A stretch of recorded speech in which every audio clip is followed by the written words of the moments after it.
Celtics and Cavaliers, think obviously the best two teams in the East. Who's the third? It's between the Pacers, between the Knicks. To Detroit Pistons. I, as a fan of the game, would love to see the Pistons make a run. As a fan of the game, it would be amazing. Again. What, fourth game in a row? Third. Maybe His third. calf, right? Something like that.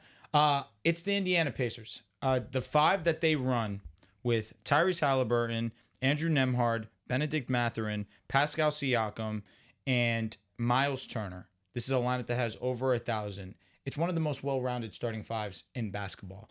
Obviously, Tyrese Halliburton is the weak link on the defensive side there, but what he's been able to provide for you on the offensive side is something that no other guard right now is doing, with how efficient he is at scoring the basketball and how efficient he is as a playmaker as well. The fact that Pascal Siakam is arguably giving you his best basketball in his NBA career. On the defensive side, this is one of the best performances that he's given. You look at Miles Turner, his ability to stretch the floor as well. That's valuable in any playoff series. Benedict Mathurin taking a game in his leap. And it's been underwhelming to watch Andrew Nembhard this year on the offensive side. Taking a game in his leap. Did I say something wrong? He said, Taking a game in his sleep. I was picking up what you were putting down. But when I look at the Knicks, I think that their ceiling as an offense may be slightly higher than the Indiana Pacers. It's just that defense is genuinely concerned with me when it comes to Jalen Brunson, when it comes to Karl Anthony Towns. What's going to happen on that side? Who are we going to rely on to be our third option there? If Karl Anthony Towns is struggling, can we rely on Mikal Bridges to uplift? I believe in OG Anunoby. I, in my opinion, believe OG Anunoby is the third best player for the New York Knicks. But again, this is a team that, for the New York Knicks, Jalen Brunson, get back soon, get healthy soon. Yeah. Because with the way that the Pacers have been playing basketball, this is one of the most efficient offenses, and they are a respectable defense. They are far from being that defense that they were last year, that the offense was carrying them. When they have their starting five, which they will be playing a lot more minutes come playoff time, I trust the Indiana Pacers. This is a tough question because last year the Knicks were the better team. And since then, the Pacers have gotten better, and the Knicks have lost a part of their identity, which did make them better last year before, of course, they go to 7 games. And the Knicks get washed out because their entire lineup was decimated. With the way that Tyrese Halliburton is playing right now, they just hung up 162 points last night, which is like the 16th most in a single game all time. Oh, I actually saved that.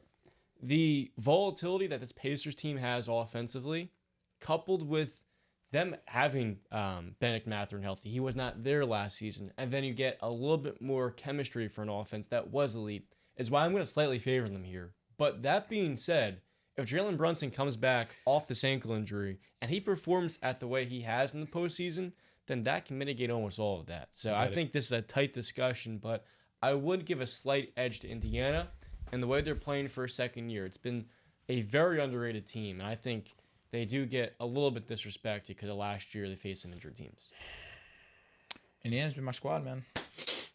Since Domantas Sabonis. That's You're really my dog. Been there You're really my dog. for a while. You're early, man. It hurt. Early, man. It hurt. But we've been here this year. Basically all year. Knicks or Pacers? That's a tough conversation. Assuming Brunson's at his best. Of course. I don't like to assume nothing of the worst. If Brunson's at his best, He's still the best player in the series. I'd take the Knicks. The defense is definitely a cause for concern. Indiana's quietly been a middle of the pack defense this year, so I guess that's something that's good. Big step forward. Big step forward for sure. Offensively, they've been just as great. They've been great on that end. You mentioned it. You think Nembhard's an elite defender. I think he's good. We can just meet in the middle with that one. Pretty good. Yeah, we could just meet in the middle with that one. He'll show up come playoff time. Yeah, we'll meet in We're the coming middle. a long way. And I think Halliburton's been playing really great late. So you have an Indiana team that's kind of getting hot at the right time, kind of just playing perfect basketball. Like you mentioned, they hung 160 points on Washington. That shit was crazy. Everything was going in. With the Knicks, in the third. they've been caught in a bad position because you lost Brunson, kind of been dropping some games.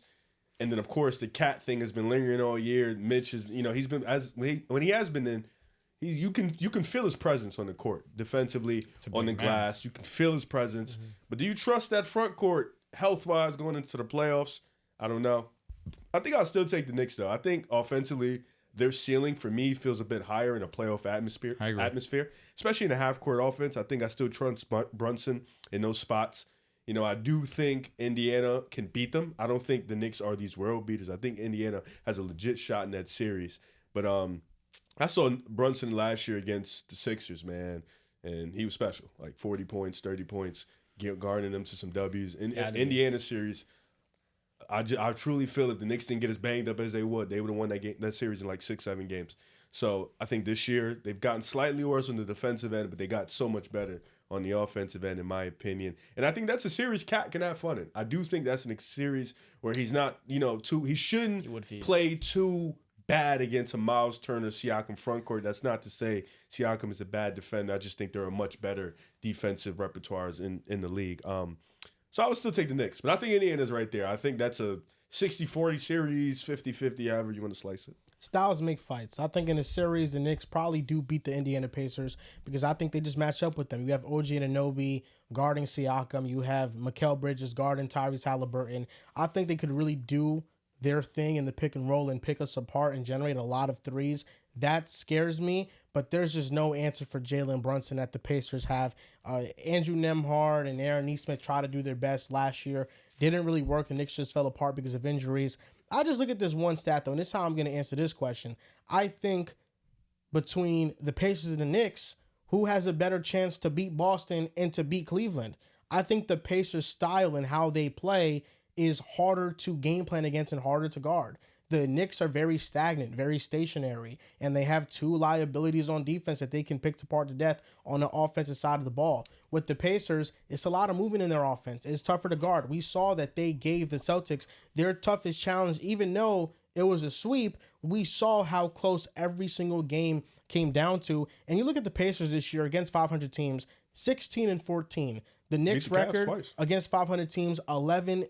And in one of those games, Tyrese Halliburton scored goose. That's a fact. And what I worry about with the Knicks is just the bench. They're 30th in bench points. Indiana is 8th in bench points, which means not only can they run, not only can they go fast, but they are energized. They are not gassed. With the Knicks, it's about, are they going to play 40 minutes in the playoffs?